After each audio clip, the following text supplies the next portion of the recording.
përsëritur urgjencën për krijimin e institucioneve të reja, mirë po sipas tij lëvizjave të vendosi nuk po e ka gajle që shteti të bëhet me institucione të reja dhe që sipas tij fal kryenësisë Albin Kurtit shteti po vazhdon të jetë i bllokuar,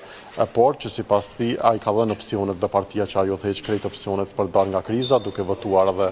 kandidatë të tjerë jashtë antarëve të kabinetit qeverisë Kurti 2, mirë po një gjë të tillë mbase nuk po i pëlqen lëvizjes vetëvendosje, derisa nga Lidhja Demokratike e Kosovës, Jehona Lushaku Sadriu ka përsëritur qëndrimin e partisë së tyre se qeveria e unitetit do të ishte çelës për dalë nga kjo krizë dhe që të nesërmen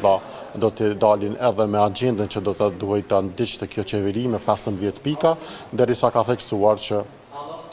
lëvizja vetëvendosje që është bardhëse për krijimin e institucioneve të reja nuk po e bën një gjë të tillë, meqense po e shikon interesin partijak më shumë se sa interesin shtetëror, derisa lëvizja vetëvendosje, Armen Muja, deputeti i kësaj partie, ka përsëritur qëndrimin që janë deputetët e partive të tjera të cilët po bëjnë shkelje kushtetuese duke mos marrë pjesë fare në votim, derisa insistimin në krijimin e komisionit të fshat, ai ka thënë që garanton edhe gjykata kushtetuese me aktgjykimin e vitit 2014, në cilin thuhet se kryesuesi apo kryetari i kuvendit mund të zgjidhet në votim të hapur ose të mbyllur, derisa ka kritikuar edhe vonesën nga gjykata kushtetuese në lidhje me lëndën e Akës që ka dërguar atje para rreth një muaji që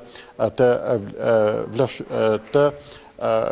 shikoj pra nëse është i vlefshëm mosvotimi i antarëve të partive PDK-LDK AK, të cilët nuk më marrin pjesë fare në votim, por vetëm po vinë në sallë dhe po qëndrojnë pa marrë pjesë fare në votim. Këto dhe ishin krejt ato çfarë kanë karakterizuar vazhdimin e 30 për konstituimin e legjislaturës së nëntë. Karakteristike për zhvillimet jashtë kuvendit